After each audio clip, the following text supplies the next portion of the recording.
O cheiro de lavanda impregnava as paredes do Resort Paraíso da Serra, em Recife, enquanto Cláudia, de uniforme branco e olhar sereno, preparava a sala de massagem como fazia todos os dias.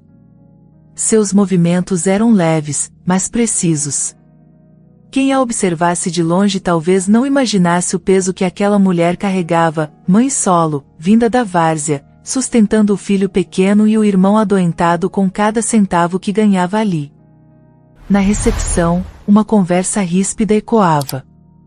Armando Nogueira, um empresário de fala alta e ego inflado, discutia sobre um suposto atraso na massagem agendada.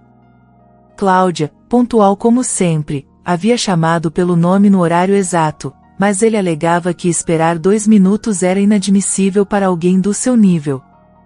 Com a sala cheia de hóspedes, ele apontou para Cláudia e disse em alto e bom som: "Essa mulher aqui? Só serve para lavar meus pés. E mal." A sala caiu em silêncio. Alguns riram. Outros olharam constrangidos. Cláudia congelou, o rosto pálido, sem conseguir reagir. Eliane, a coordenadora do spa, tentou intervir com um sorriso amarelo, mas nada foi feito de fato. Era sempre assim. O cliente, ainda que ofensivo, estava sempre certo. Cláudia abaixou a cabeça e voltou para a sala como uma sombra. Por dentro, tremia. Por fora, vestia o silêncio como armadura. Na pequena área de descanso para funcionários, Cláudia sentou-se num banco de madeira, segurando as lágrimas. Pensava no filho, Davi, de 8 anos, que havia dito naquela manhã: "Mamãe, você é minha heroína." Ela agora se perguntava que tipo de heroína apanhava calada da vida.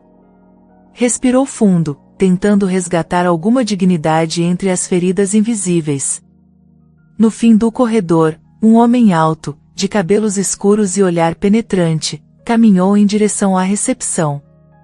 Sem dizer seu nome, ele olhou para Armando e declarou com voz firme: "Acabei de testemunhar um ato de calúnia e preconceito. Prepare-se para responder judicialmente." Todos se voltaram para ele.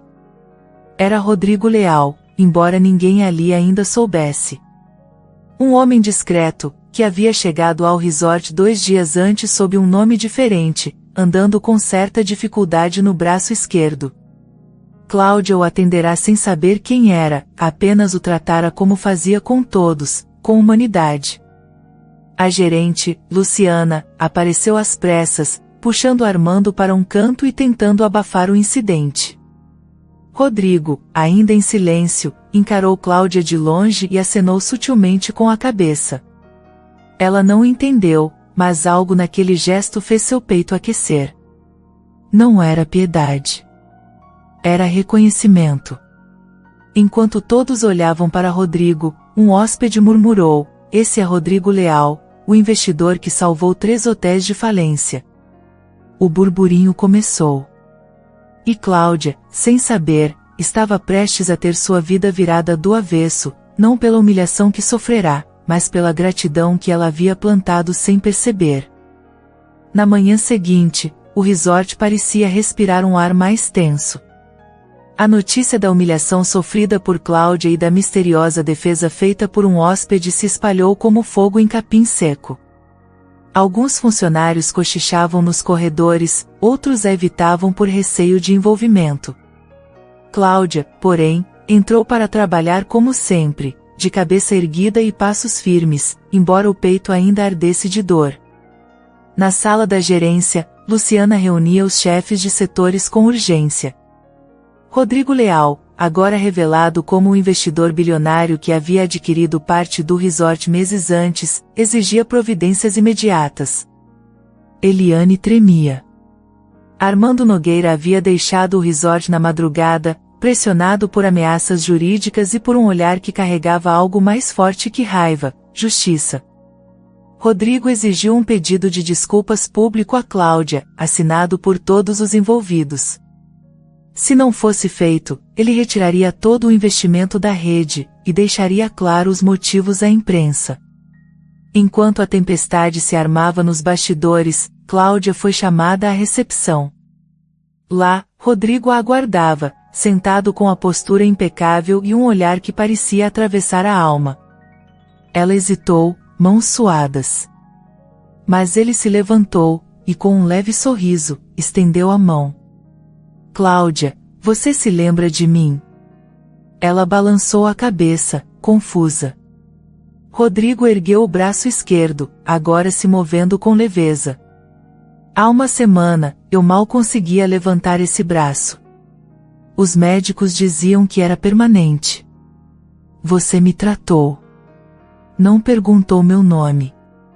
Só me ouviu, e me curou. Cláudia arregalou os olhos. Aquela voz calma, os olhos intensos, ela lembrava das sessões. Lembrava da dor nos olhos dele, que ela tentava aliviar com palavras simples e mãos honestas. Rodrigo explicou que após um acidente de helicóptero no interior da Colômbia, havia perdido parte dos movimentos. Passará por reabilitações em clínicas de luxo, sem sucesso.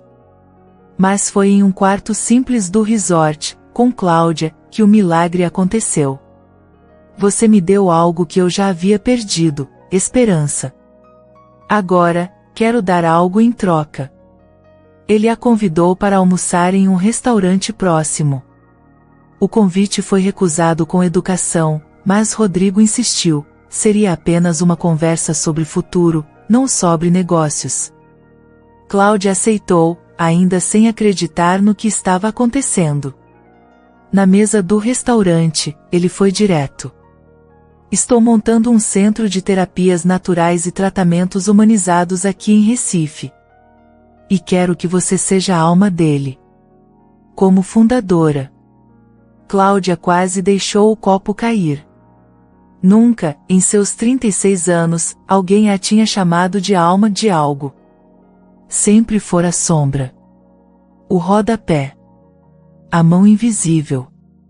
Ela gaguejou, disse que precisava pensar, que tinha o filho, o irmão.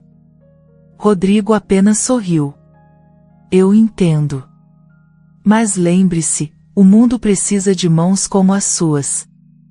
Naquela noite, Cláudia não dormiu.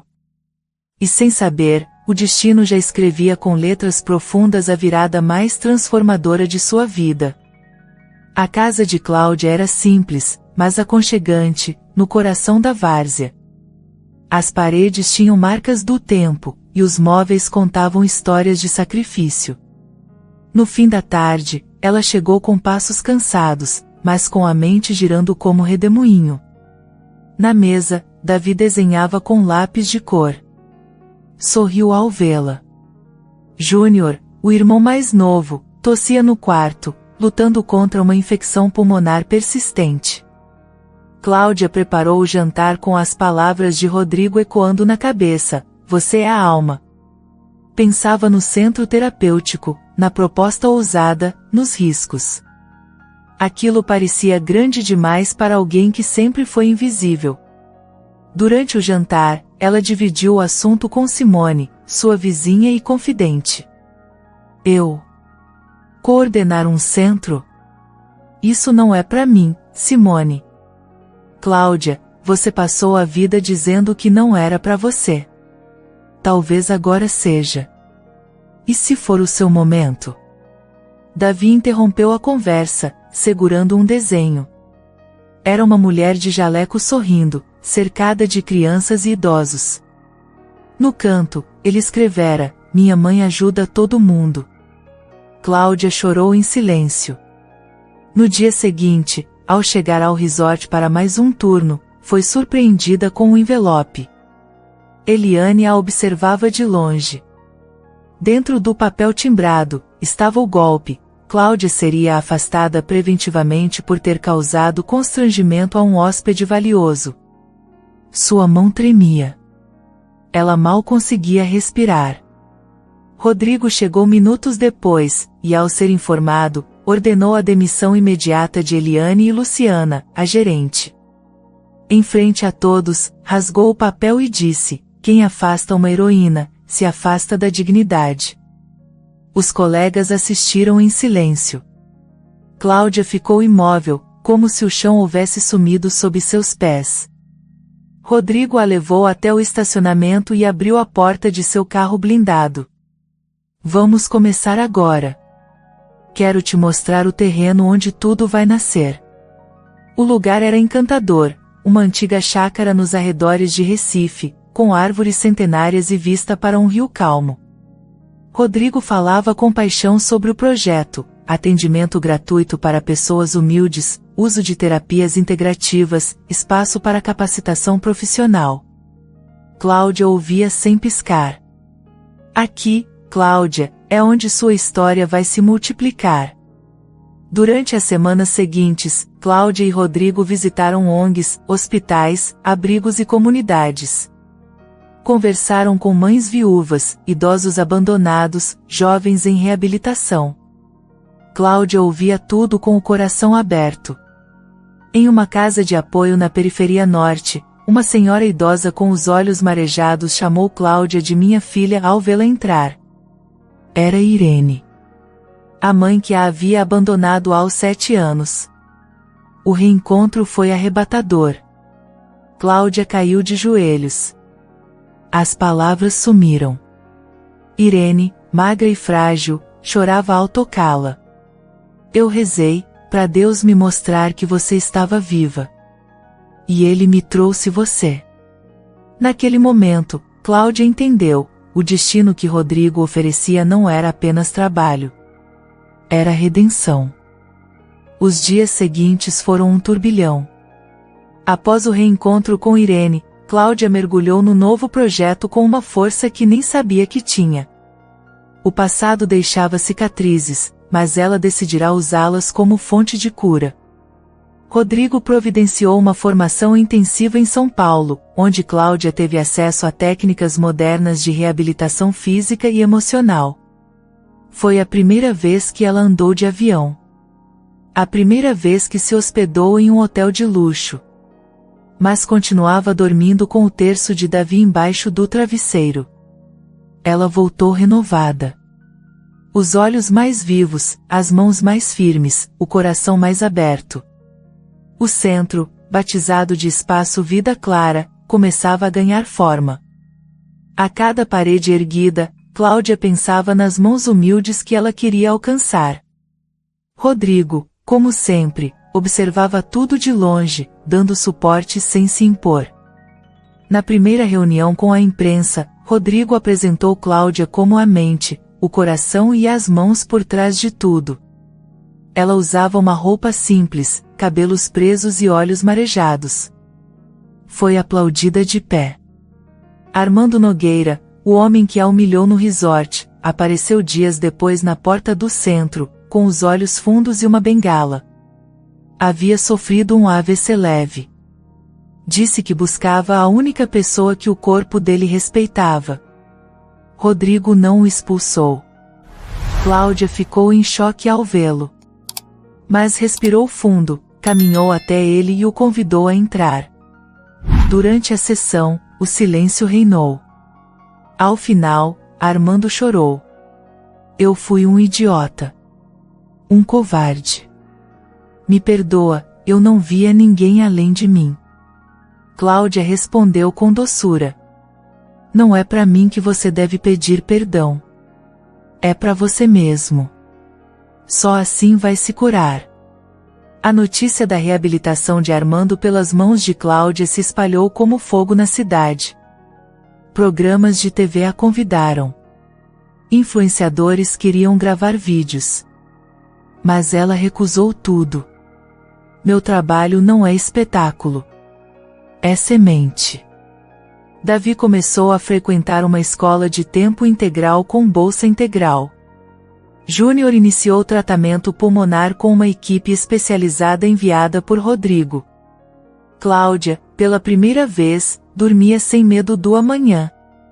Ela também convidou jovens terapeutas de comunidades pobres para treinamentos gratuitos no centro.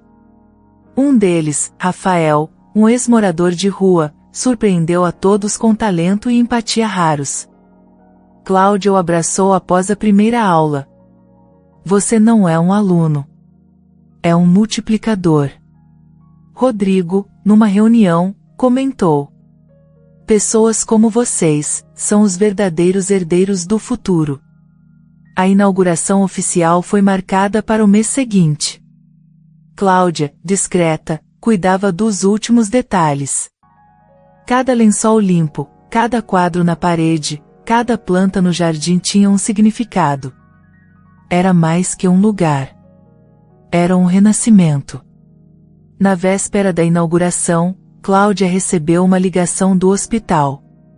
Irene estava internada em estado grave. Correndo pelas ruas de Recife, ela sentiu o chão desaparecer sob os pés.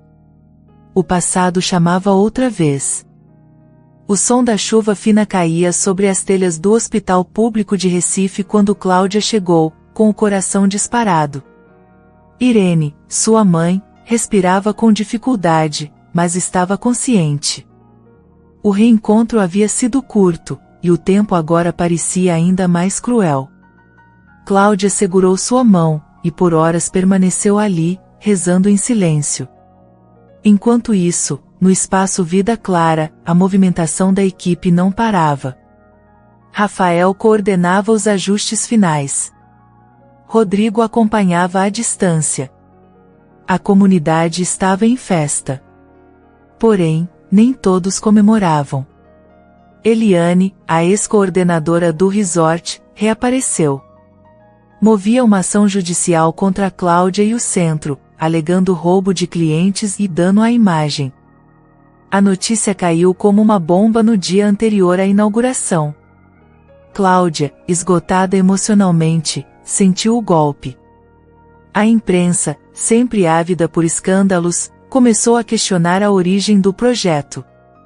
Blogs sensacionalistas pintavam Cláudia como a protegida do bilionário, insinuando relações ocultas. Os comentários nas redes sociais oscilavam entre apoio e maldade. Rodrigo convocou uma coletiva. Sem maquiagem, sem cenário, ele entrou na sala de imprensa com Cláudia ao lado. Com voz firme, olhou para as câmeras. O único crime que Cláudia cometeu foi o de curar. E se isso for ilegal, que me prendam também. Naquela mesma noite, um repórter investigativo chamado Matheus Campos revelou, em um programa ao vivo, documentos que provavam que Eliane desviava recursos do spa do resort.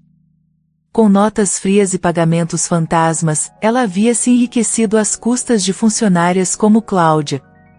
A cidade ficou em choque. Eliane sumiu do mapa. Cláudia, ao saber, não comemorou. Sentia apenas uma dor profunda por todas as vezes que foi silenciada enquanto a corrupção se escondia atrás de cargos e títulos. Mesmo com o escândalo, a inauguração aconteceu. Crianças corriam pelos corredores. Pacientes sorriam. Jornalistas documentavam cada detalhe, agora com uma nova narrativa, a da mulher que venceu o preconceito com as próprias mãos.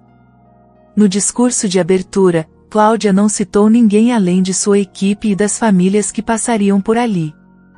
Agradeceu por poder oferecer cuidado a quem nunca foi cuidado. As palmas ecoaram por todo o pátio do centro. Após o evento, uma senhora de cadeira de rodas se aproximou, emocionada. Era professora de Cláudia na escola municipal onde ela estudou na infância. Chorando, disse: "Eu sempre soube que você faria algo grande. Só não imaginava que fosse tão encantador." Nos dias que se seguiram, Cláudia voltou ao hospital para cuidar de Irene. Levava sopa, lia livros em voz alta e ficava horas segurando sua mão. Rodrigo, discretamente, doou equipamentos modernos à enfermaria em nome da fundação. Cláudia passou a caminhar entre a dor e o milagre. E foi nessa travessia que descobriu: a verdadeira força não está em nunca cair, mas em levantar mesmo quando todos torcem contra. O cheiro do hospital ainda grudava nas roupas de Cláudia quando ela retornava para casa, noite após noite. Irene piorava a cada dia, e os médicos eram francos: o organismo estava debilitado demais. Ainda assim, Cláudia não perdia a esperança. Levava flores, fazia orações e massageava os pés da mãe com a mesma delicadeza com que tratava estranhos. Irene sorria com os olhos e dizia, entre tosses: "Seu toque, parece de anjo, minha filha." No espaço Vida Clara, o ritmo era intenso. Rafael assumirá parte da coordenação e liderava sessões com moradores da periferia.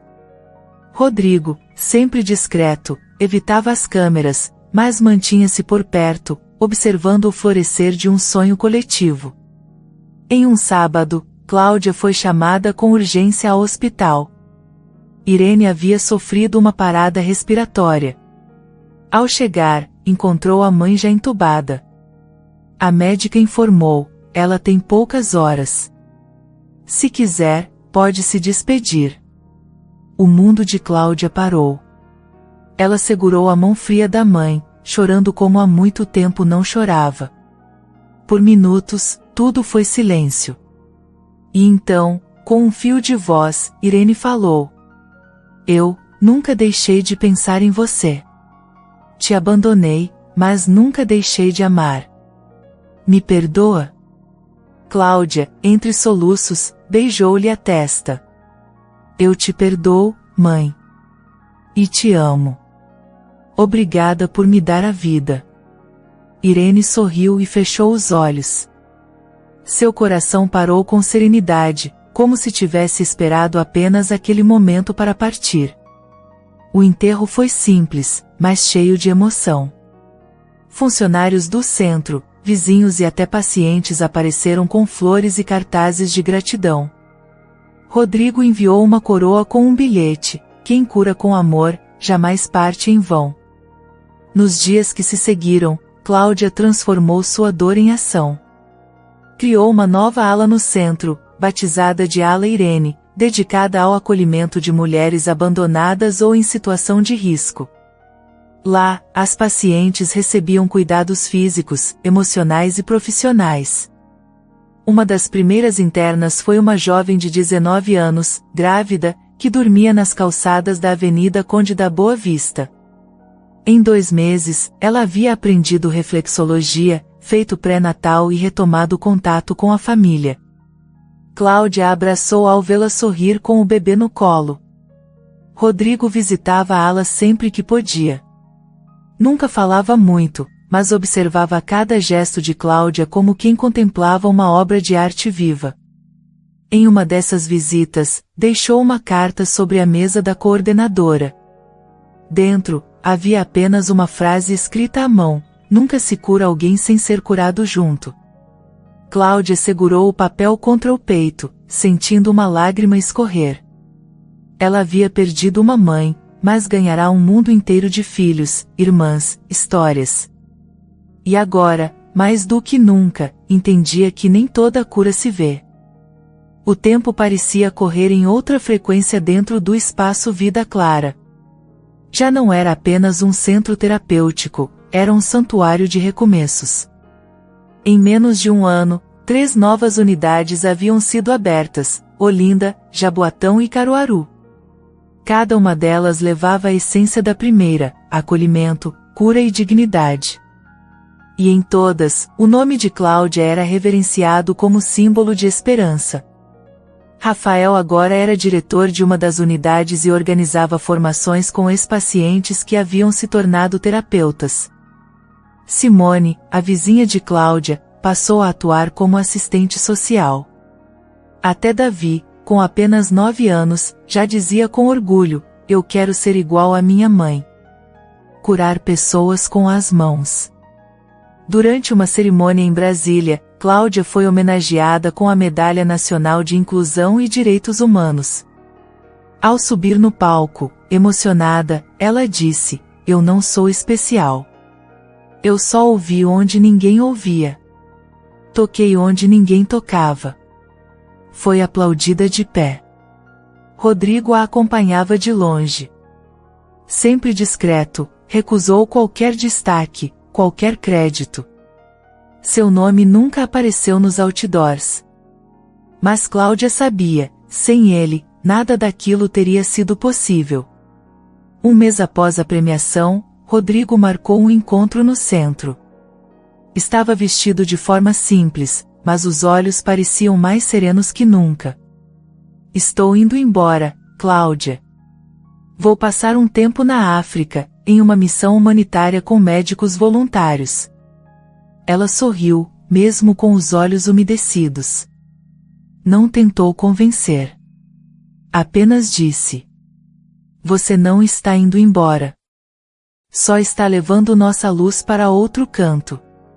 Antes de sair, Rodrigo entregou a ela um envelope lacrado e uma pequena chave prateada. Disse apenas: leia depois. É seu. É merecido. No fim da tarde, sozinha em casa, Cláudia abriu o envelope. Lá dentro, uma carta escrita à mão. Cláudia. Você me curou quando eu achava que minha vida havia acabado. Mas mais do que isso, você me fez lembrar o valor da humanidade. Eu já tive tudo, poder, fama, fortuna, mas foi no silêncio das suas mãos que encontrei paz.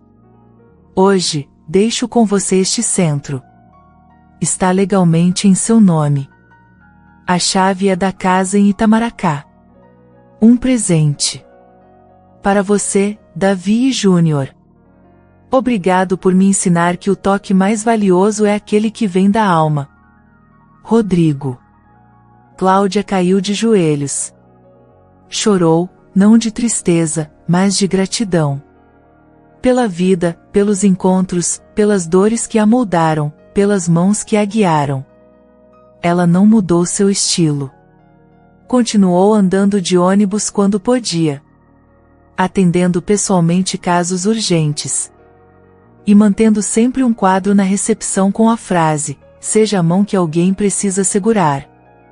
O centro virou referência internacional.